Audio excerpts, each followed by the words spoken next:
Hello friends, welcome back to my channel. আশা করছি তোমরা সবাই খুব ভালো আছো আর আমিও ভালো আছি। নতুন একটি ডেইলি ব্লগে তোমাদের সকলকে জানাই স্বাগত, সাথে অনেক অনেক ভালোবাসা। তাড়াতাড়ি উঠে ব্রাশ করে এবার যাচ্ছি ক্যান্টিনে খাবার খেতে। জানি না পাবো কি না, কারণ 10টার মধ্যে শেষ হয়ে যায়। 9:30 পার হয়ে গেছে, 10:45 বাজে। জানি না কেন যে মনে হচ্ছিল যে আজকে খাবার শেষ হয়ে গেছে, তো গিয়ে হয়তো পাবো না। তো দেখো সত্যি সত্যি সেটাই হলো। এসে দেখছি খাবার নেই, শুধু একটু ডাল আর চাটনি পড়ে আছে, খাবার শেষ হয়ে গেছে। তো কিছুক্ষণ অপেক্ষা করতে বললো, আর কিছুক্ষণ অপেক্ষা করার পরে আমাদেরকে বানিয়ে দিয়েছিল চিড়ের পোলাও। তো চিড়ের পোলাও আর সাথে একটু চাটনি নিয়ে নিলাম, আর এটাই তো খেয়ে নেব। আর অল্প সময় তাড়াতাড়ি চিড়ের পোলাওটা বানিয়েছে, কিন্তু খেতে বেশ ভালোই হয়েছে। আর আমার তো খুব ভালো লেগেছে, অল্প করে বানিয়েছি তো একটা আলাদাই টেস্ট হয়েছে। তো যাই হোক, খেয়ে নেই। আর খেয়ে দিয়ে এসে আবার ঘুমোচ্ছিলাম, তারপরে ঘুম থেকে উঠে আবার খেতে এলাম। রাতে ডিউটি থাকলে খাওয়া আর ঘুমোনোটাই একটা যেন কাজ, আর অন্য কোনো কাজ থাকে না। তো দুপুরে দিয়েছে পাঁপড় আর ডাল, মানে সবজি দিয়ে ডাল আর পাঁপড়।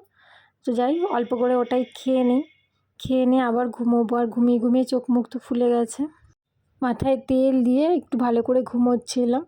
আর এই দেখো সাথে এই নল পাঁপড়গুলো দিয়েছে। তো আগে আমরা যে নল পাঁপড়গুলো খেতাম সেগুলো একটু লবণ লবণ খেতে লাগতো, বেশ ভালো টেস্ট লাগতো। বাট এই পাঁপড়গুলোতে লবণ টবণ কিচ্ছু নেই, একদম পুরো সাদা। কী যে টেস্ট, আমি এটার কোনো টেস্ট বুঝতে পারি না। যাই হোক, ডাল দিয়ে ওরকমই ভাত খেলাম। আর সত্যি বলতে পেঁয়াজ লেবু লঙ্কা কিচ্ছু আনা নেই, যে কারণে খেতে একটু অসুবিধাই হচ্ছে। তারপরেও কি করার, ধীরে ধীরে করে খেয়ে নিই। আর খেয়ে নিয়ে গিয়ে আবার ঘুমোতে হবে। খাবার শেষ করে তারপরে একটু সোফাতে বসেছিলাম, তো কিছুক্ষণ বসে থেকে রেস্ট করে তারপরে গিয়ে আবার ঘুমোবো। সারাদিন ঘুমিয়ে এখন ঘুম থেকে উঠে রেডি হলাম, তো ডিউটিতে যাই। আগে গিয়ে খাবার খাবো, খাবার খেয়ে ডিউটিতে যাব।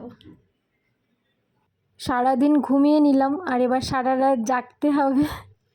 তো প্রথমে চলে এলাম খেতে। আর আজকে দিয়েছে গরম গরম ভাত, সাথে ডাল। ডাল তো থাকবেই, ডাল আর বলার নেই। আর এদিকে দিয়েছে টমেটো চাটনি আর পনিরের তরকারি। তো খেয়ে নিই, অল্প অল্প করে সবটা নিয়ে নিচ্ছি। আর অনেক ঝোল দিয়েছে, তো পনিরে অতটা ঝোল নেব না, অল্প অল্প করে ঝোল নেব। আর বেছে বেছে কয়েকটা পনির নেব। তো একটু বেছে বেছে সময় ধরে একটু পনিরটা নিয়ে নিই। আর দিয়েছে টমেটোর তোমার হচ্ছে কী বলে ভর্তা। আর এই ভর্তাটা বেশ ভালো লাগে, মানে পেঁয়াজ টেয়াজ সব কিছু দিয়ে করে, তো সুন্দর একটা টেস্ট হয়। তো ডাল আর নিয়ে নিই, পনিরের তরকারি আর ভর্তা নিয়ে একটু ভাত নিয়ে নিলাম, তো সেটাই খেয়ে নিই। ডালের সাথে অন্য কোনো তরকারি থাকলে কেন যে ডালটা নিতে ইচ্ছে করে না, মানে একদমই নেই না, তখন ওই তরকারিটাই নিই। সাথে আরও যদি কোনো ভর্তা বা পাঁপড় ভাজা থাকে সেসবই নিয়ে খেয়ে নিই। খাবার শেষ করে হসপিটালে পৌঁছে গেলাম, আর পৌঁছে গিয়ে প্রথমে ছিল মিষ্টি, তো দুটো মিষ্টিও খেয়ে নিলাম। সাথে ছিল চা আর কেক। তো আজকের মতো ভিডিওটা এতটুকুই, সবাই খুব ভালো থেকো, টাটা।